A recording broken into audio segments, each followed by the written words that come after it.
João, capítulo 20, verso de número 19. Quem achou diz amém. Ao cair da tarde daquele dia, o primeiro dia da semana, estavam as portas da casa onde estavam trancadas. Os discípulos, com medo dos judeus, veio Jesus, pôs-se no meio deles e lhes disse: paz seja convosco. E dizendo isso, lhes mostrou as mãos, o lado. Alegraram-se porquanto os discípulos ao verem o Senhor. Disse-lhe, pois, Jesus outra vez: paz seja convosco. Assim como o Pai me enviou, eu também vos envio. E havendo dito isso, soprou sobre eles o Espírito, soprou sobre eles e disse: recebeis o Espírito Santo. Se de alguns perdoares os pecados, são-lhes perdoados. Se lhe retiverdes, serão retidos. Amém? Pai, obrigado pela tua palavra. Permite-nos nessa noite entendê-la. Ministra fé no nosso coração e dá-nos compreensão, Pai. Edifica-nos para que possamos nessa noite sair diferentemente de como entramos neste lugar. Então, não somente aquilo que desejamos, mas principalmente em nome de Jesus. Amém. Esse texto fala da ressurreição de Jesus, e um momento totalmente diferente do que acostumava ele chegar e apresentar-se na vida das pessoas. Ele cumpriu o seu ministério até 30 anos de idade, viveu debaixo da lei, juntamente com seus pais.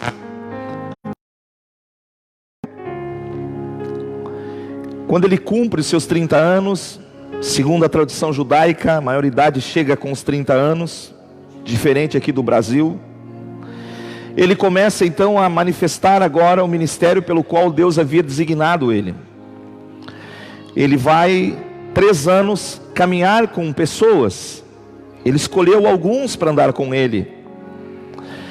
Ele fez alguns discípulos, fez outros apóstolos, e caminhou durante 3 anos, fazendo coisas que você ficaria de boca aberta vendo pessoalmente. Eu estive em 2011 em Israel e tive a oportunidade de entrar em alguns locais aonde precisamente aconteceram alguns milagres. E confesso para vocês, é um negócio ímpar.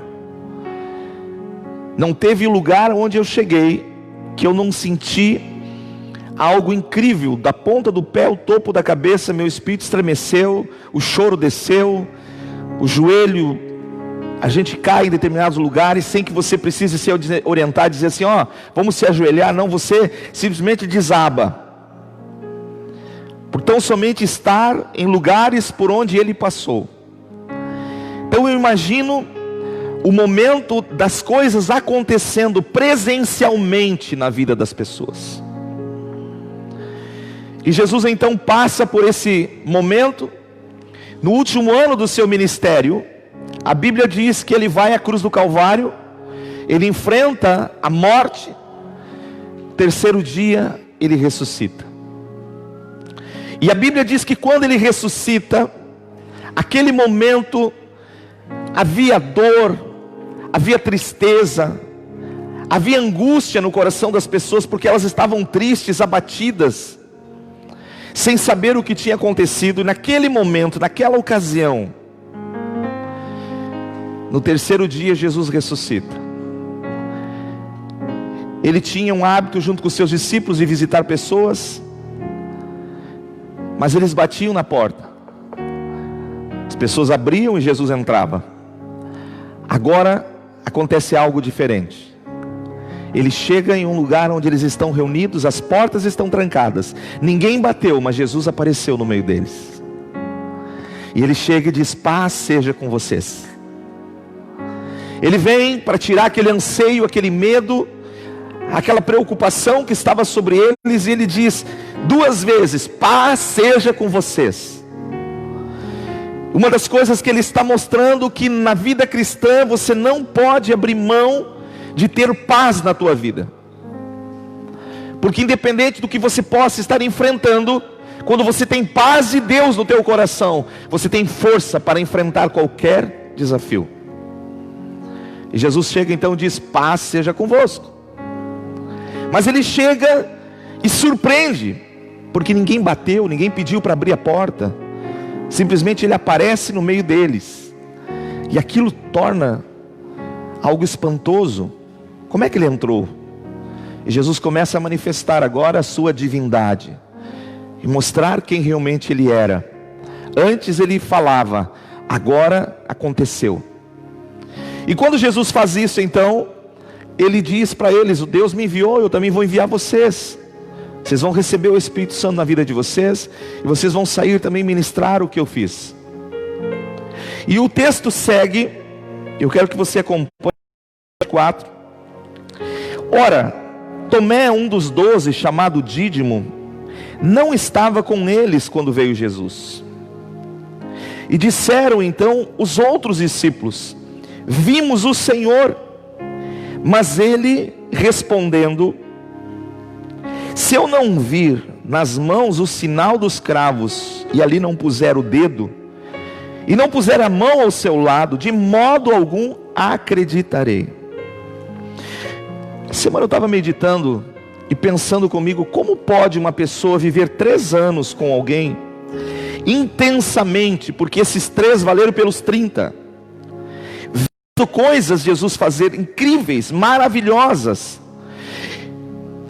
e vendo o próprio Senhor falar sobre morte e ressurreição, e não acreditar quando os seus colegas dizem: vimos o Senhor.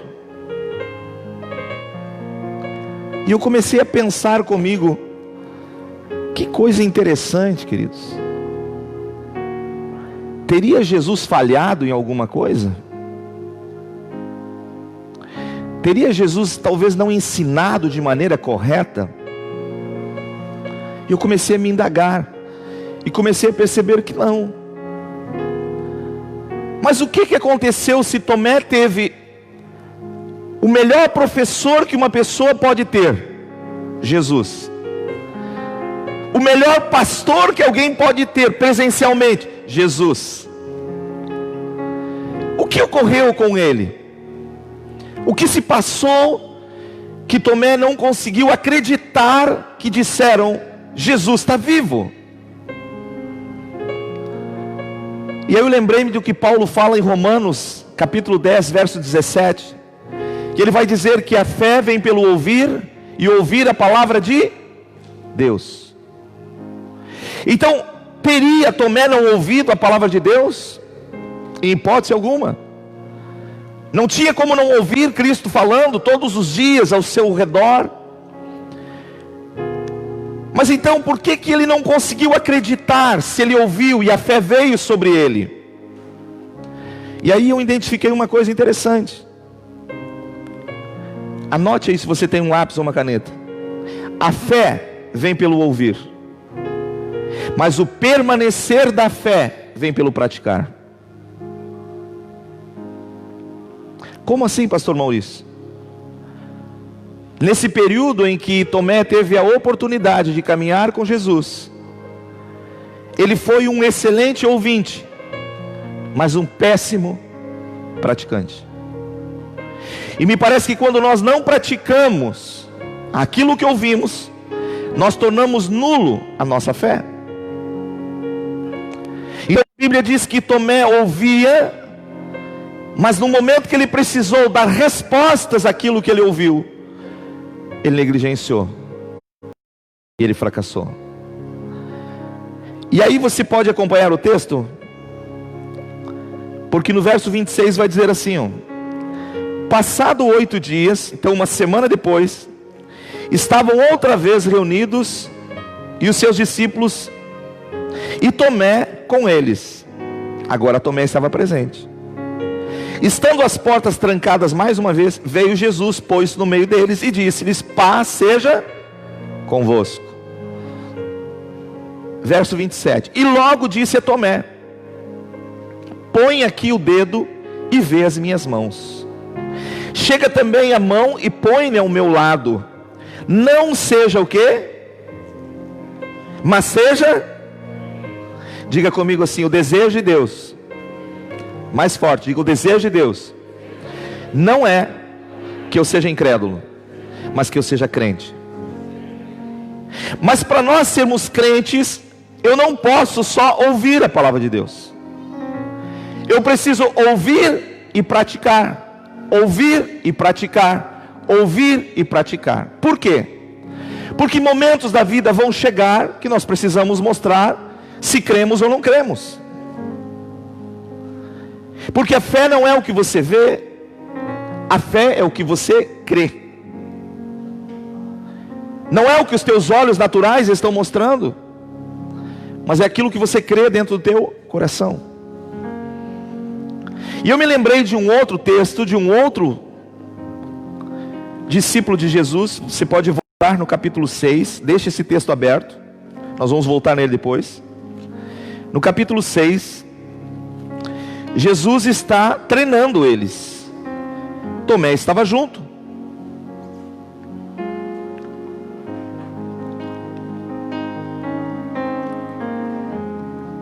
Capítulo 6, verso 1 diz assim: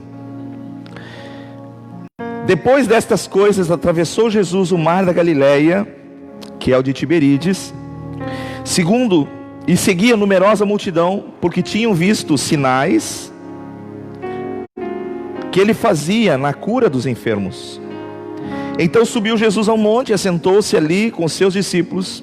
Ora, a festa da Páscoa, festa dos judeus, estava próxima.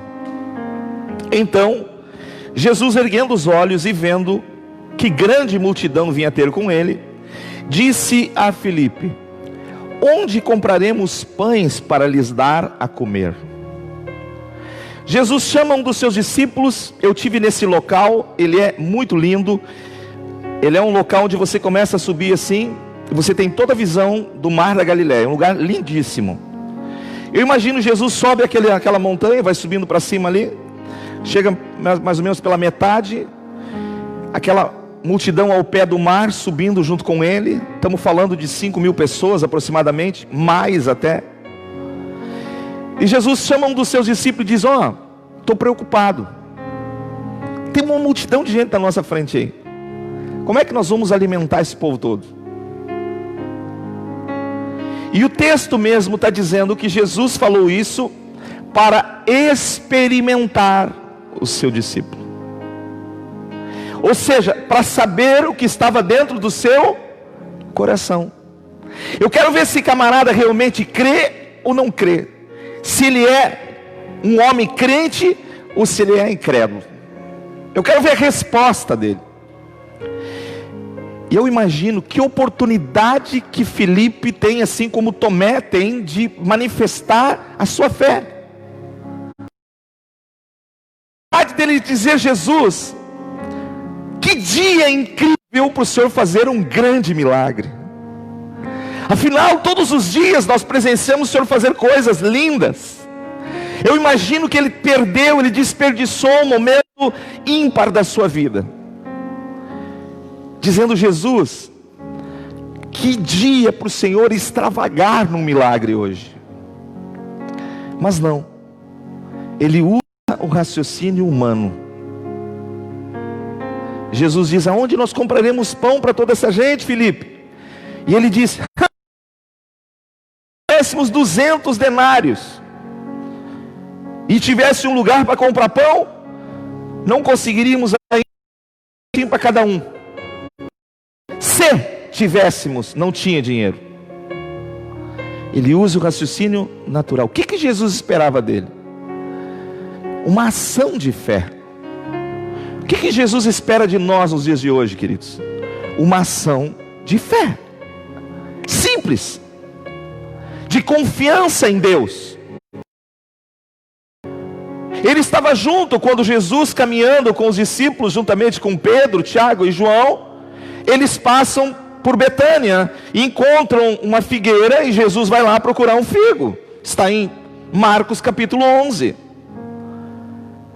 Diz que Jesus vai lá, começa a procurar um figo, não encontra, olha para a figueira e diz: nunca jamais alguém coma fruto de ti, e foi embora.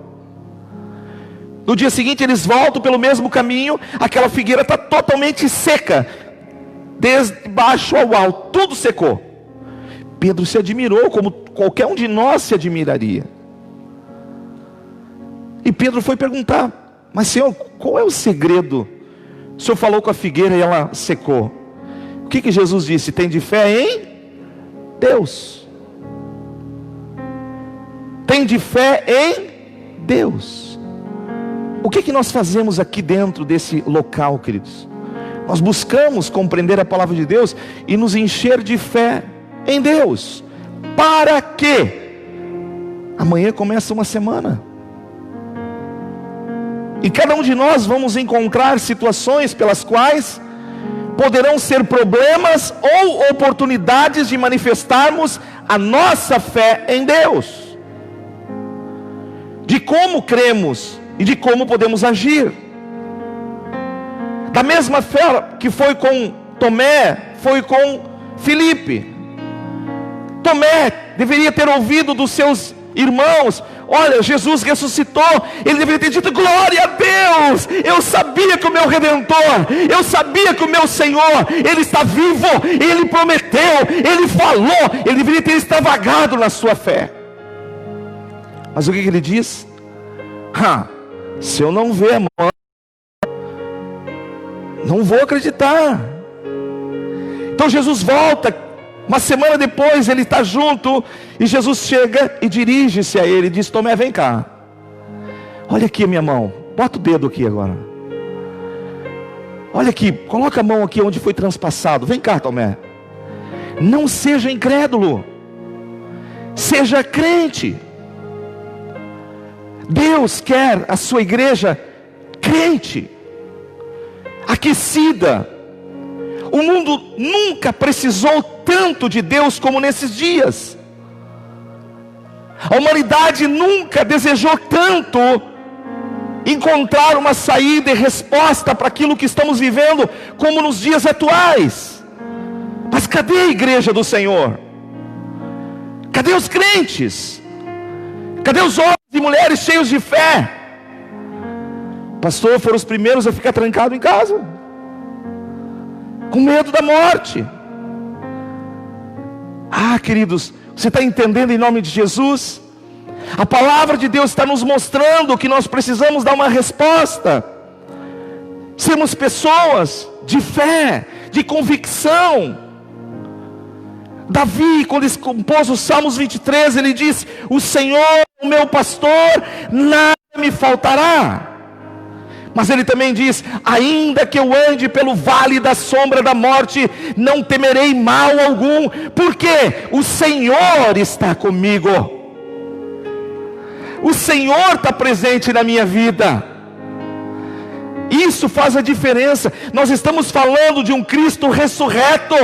Nós estamos falando de uma pessoa que não está morta. Ela passou pela cruz. Por isso que a cruz é um sinal de Deus, mas é um sinal vazio. Um dia Jesus passou por ela, Ele não está mais nela, Ele está vivo. Por isso que Hebreus vai dizer que Ele é o novo e vivo caminho que nos conduz ao Pai. E esta fé tem que ser avivada dentro do nosso coração. Deus não quer que nós sejamos apenas assistentes de culto. Deus quer que você receba a mensagem dEle no teu coração e comece a praticá-la. Porque quando você começa a desenvolver a prática daquilo que você está ouvindo, você está fazendo com que a tua fé se torne sólida dentro de você. Esta fé vai se enraizando e crescendo no teu coração. Então você vai perceber que você será um agente do bem aonde você passar. Porque Deus te conduzirá para o teu trabalho, e você pode chegar no teu trabalho e encontrar um ambiente cheio de opressão, um ambiente pesado, onde tem pessoas com o coração carregadas, algumas com famílias destruídas, outras com pensamento de morte, e você poderá entrar num momento como esse e dizer: não, espera um pouquinho, eu quero te apontar uma saída, porque um dia Deus também tomou minha vida. Então eu quero dizer para você: há sim uma resposta para o teu problema, e eu tenho certeza que Deus pode te ajudar. Mas com base o que você me diz isso? Com base a minha vida, o que Deus fez em mim. Eu sou um testemunho vivo, você vai poder dizer. Eu vi Deus fazer coisas na minha família.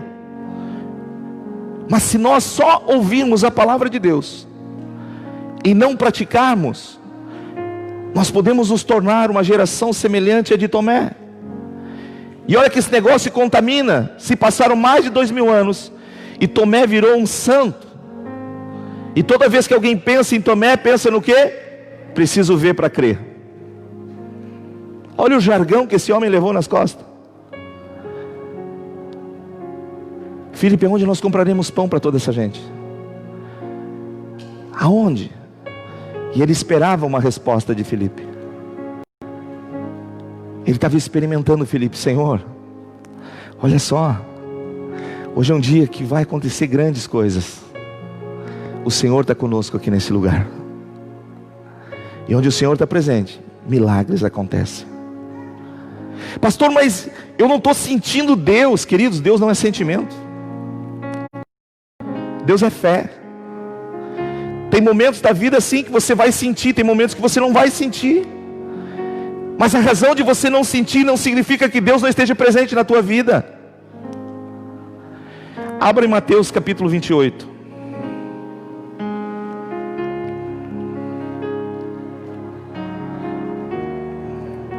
Verso de número 20. Jesus está com eles agora. Ele já havia ressuscitado. E ele vai falar algumas coisas interessantes. Ele vai dizer: eu quero que vocês ensinam. Eu quero que vocês ajudem as pessoas a guardarem aquilo que eu tenho ordenado. O que Deus ordenou? Tem coisas que Deus ordenou. São ordenanças de Deus. Olha aqui para mim. O perdão é uma sugestão ou uma ordenança de Deus? Você acha que Deus sugeriu quando Ele disse: eu quero que vocês perdoem? É uma sugestão? Sim ou não? Então é uma ordenança. A Santa Ceia, Ele sugeriu que de vez em quando nós participamos? Sim ou não? Não, Ele disse: eu quero que vocês façam isso em memória de mim. Todas as vezes que vocês se reunirem, vocês vão lembrar algo que eu fiz por vocês, até que eu venha. Ele disse: eu não vou beber mais do fruto da vide, até o dia em que nos encontraremos de novo. Amém? Ele gerou uma promessa para o futuro, de uma nova ceia, um novo encontro, com toda a sua igreja agora, onde Ele vai participar juntamente com todos aqueles que foram lavados. Agora, olha o que Ele diz ali, a parte B: e eis que estou com vocês nas quintas de noite, das 8 às 10, domingos de manhã, das 9 às 11, e nos domingos à noite, das 19 às 21, até a consumação dos séculos. É isso. O que Ele disse ali?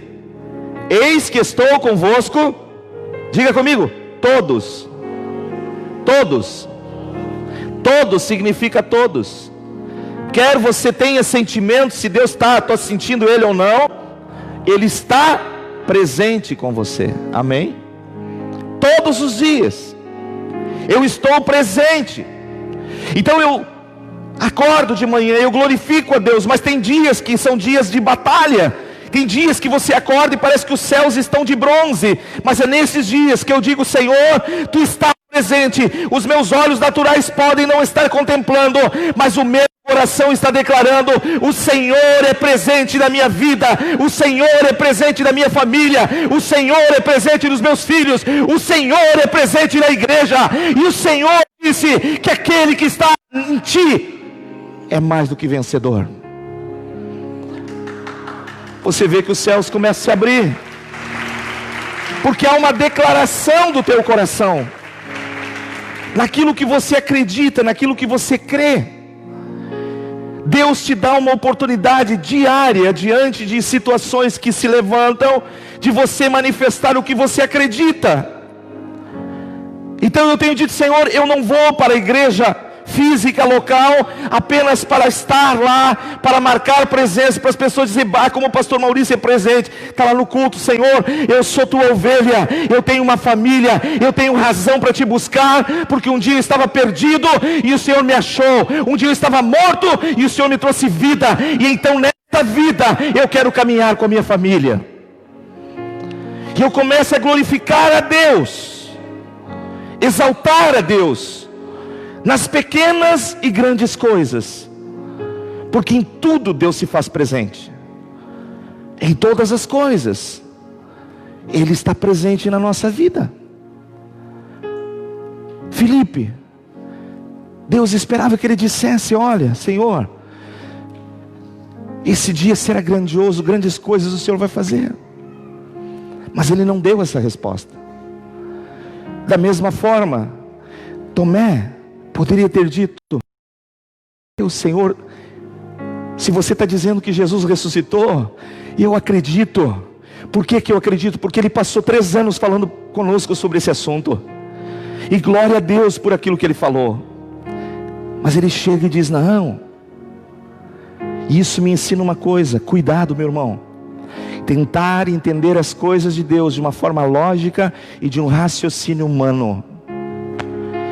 Não pense que intelectualmente você vai entender as coisas de Deus. Isso é um grande equívoco.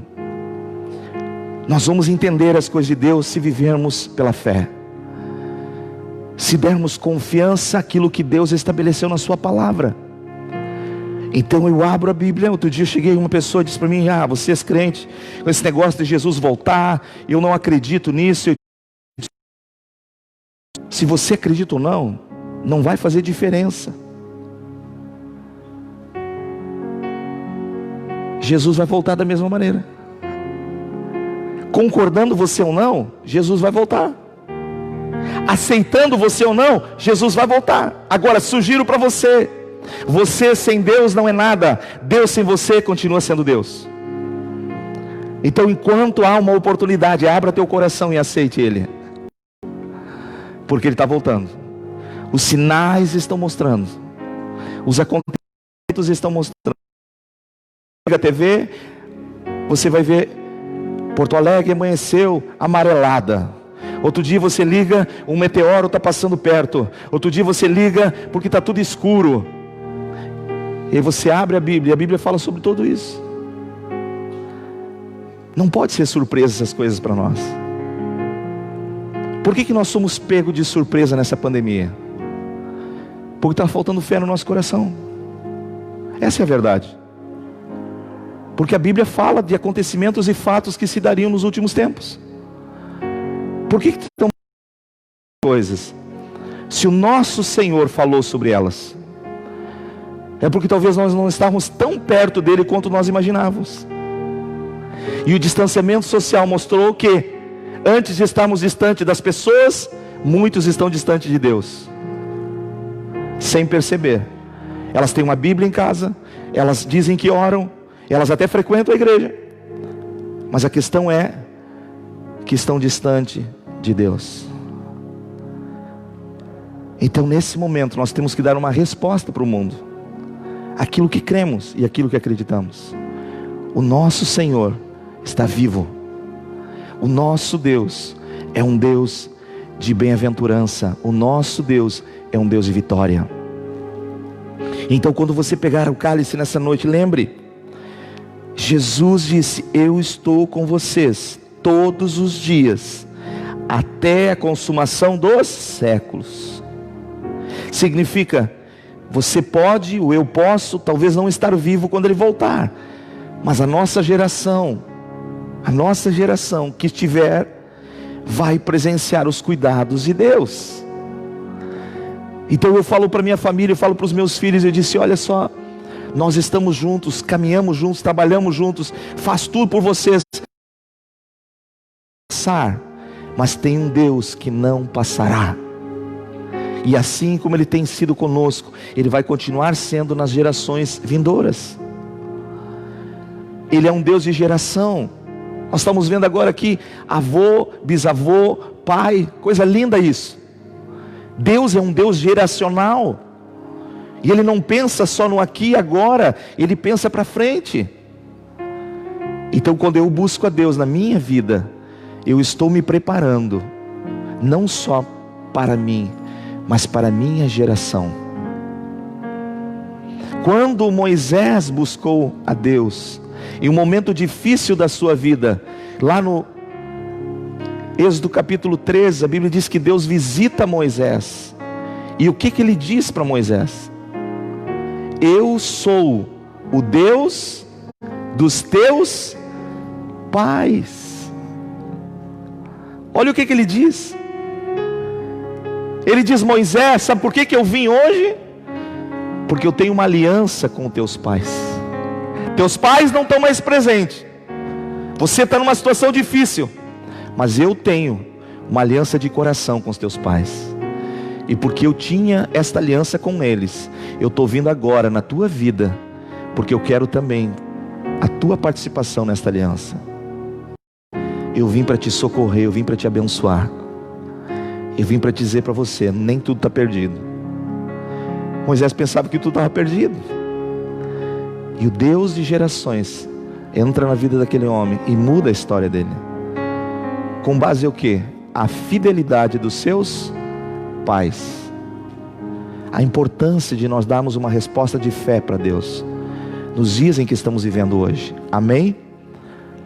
Deus almeja fazer coisas extraordinárias na nossa vida, mas nós precisamos dar prova da nossa fé, não só falada, mas vivida presencialmente no dia a dia. Deus está conosco. Amém? Deus está conosco. E aí, queridos, eu fui para a última carta que Deus deu para o anjo em Apocalipse capítulo 2. E eu observei aqui algumas coisas interessantes. Quando ele fala para a igreja em Laodiceia,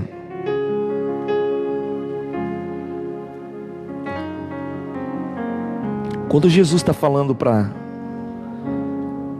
seus discípulos, propriamente a Tomé, ele está dizendo: eu não quero que tu seja incrédulo, eu quero que tu seja crente. Em outras palavras, eu não quero que tu seja frio, eu quero que tu seja quente. Amém? E olha o que ele vai escrever aqui nessa carta a Laodiceia. Ao anjo da igreja em Laodiceia escreve: essas coisas diz o Amém, a testemunha fiel e verdadeira, o princípio da criação de Deus. Conheço as tuas obras, que nem és frio e nem quente. Quem dera fosses frio ou quente. Assim, porque és morno e nem és quente nem frio, estou a ponto de vomitar-te da minha boca.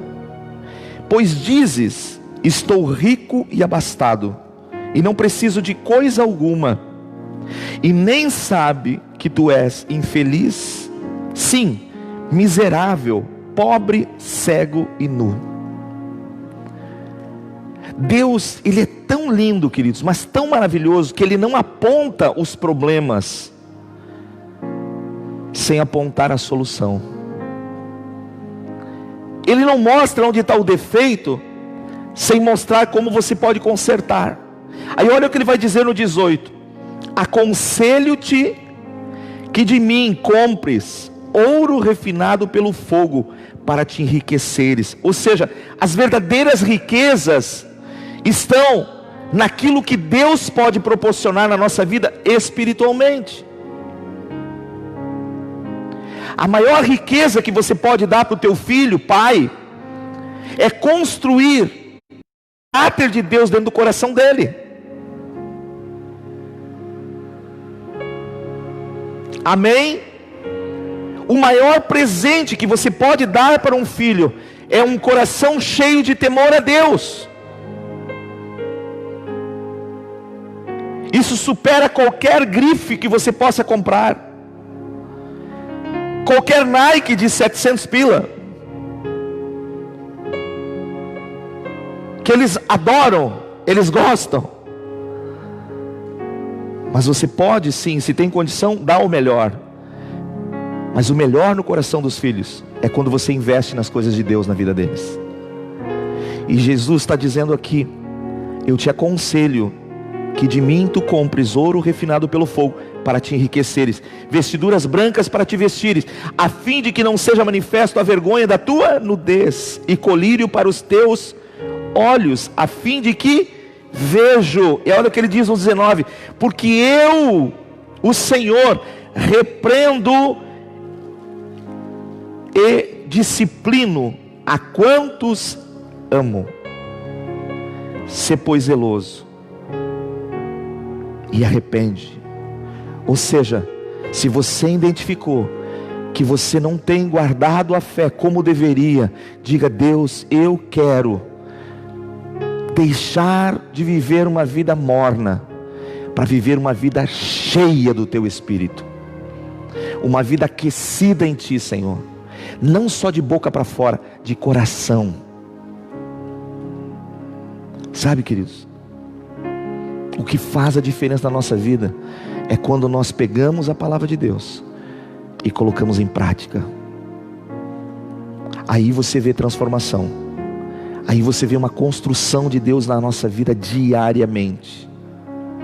Caso contrário, nós podemos ir, vir, cantar, celebrar, mas dentro de nós pouco muda. No momento de adversidade, quando tivermos que dar prova da nossa fé, nós podemos simplesmente ser reprovados.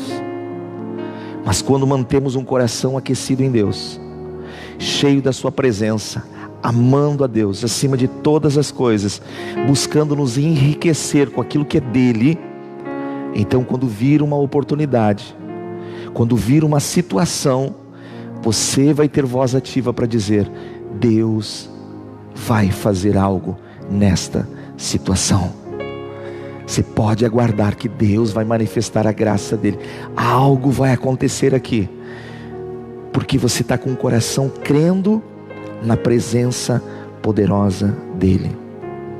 Então nessa noite nós vamos tomar o cálice, nós vamos pegar o pão, e nós podemos dizer para o Senhor: Jesus, eu estou discernindo nessa noite, a minha responsabilidade como cristão é de dar prova da minha fé para este mundo, naquilo que eu acredito, naquilo que eu creio, que Jesus é o Senhor da minha vida, Jesus é o Senhor da minha casa. Os anos vão se passar, mas você vai ver Deus trabalhando com seu Espírito na tua família, os filhos tementes a Deus, o coração dos netos tementes a Deus, o coração dos bisnetos tementes a Deus. Por quê? Por causa da tua aliança fiel com Deus. Então nessa noite, fecha os teus olhos, curva a tua cabeça.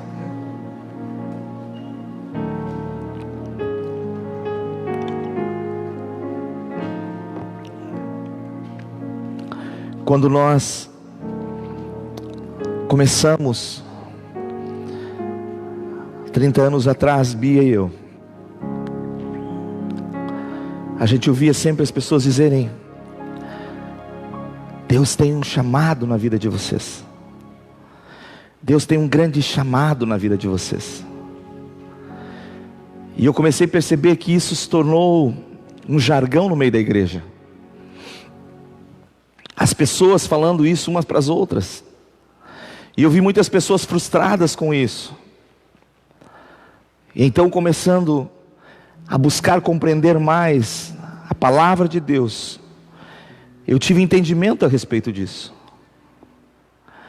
a respeito daquilo que Deus realmente Ele ensina sobre chamado e vocação.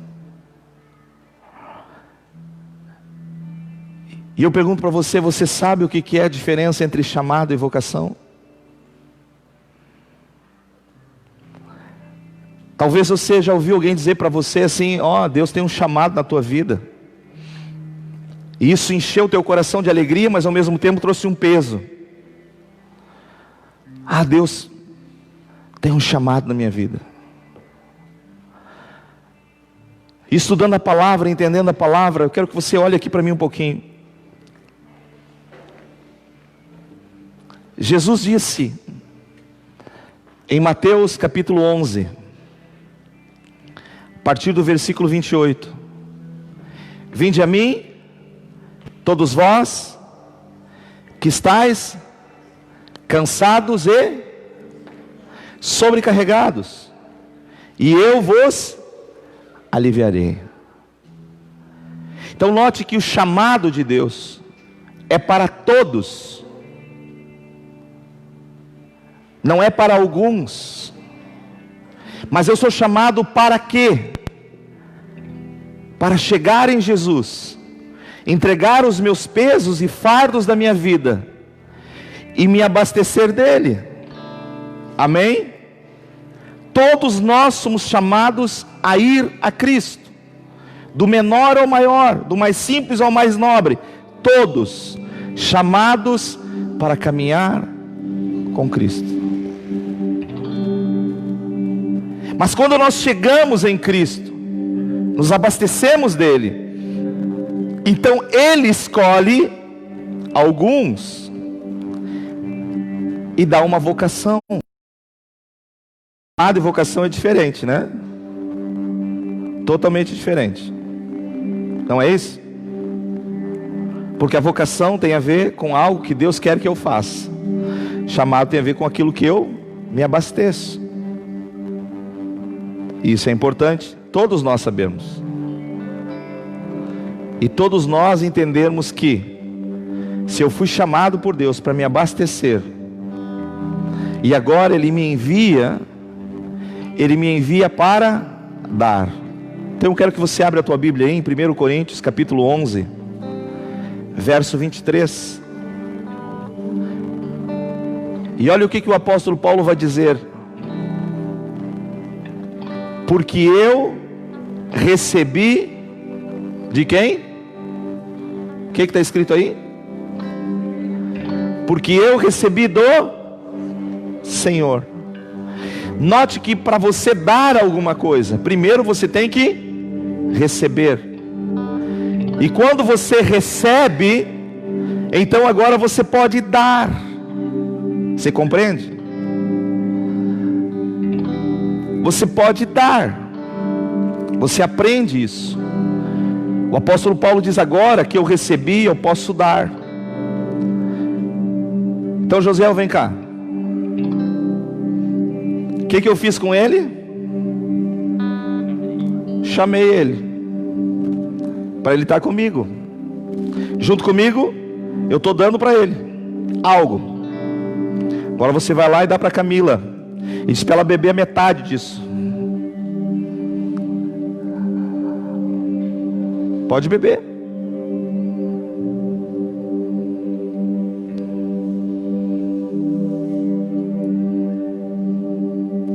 Legal? Olha aí. Agora você pode ir lá para o Roosevelt, lá atrás,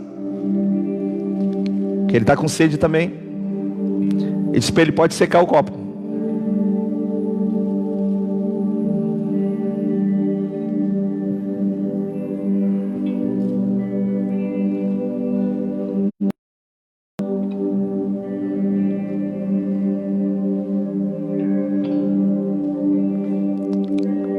O Christian disse que está com sede ali também, leva para ele agora. O Christian, levanta a mão aí, Christian.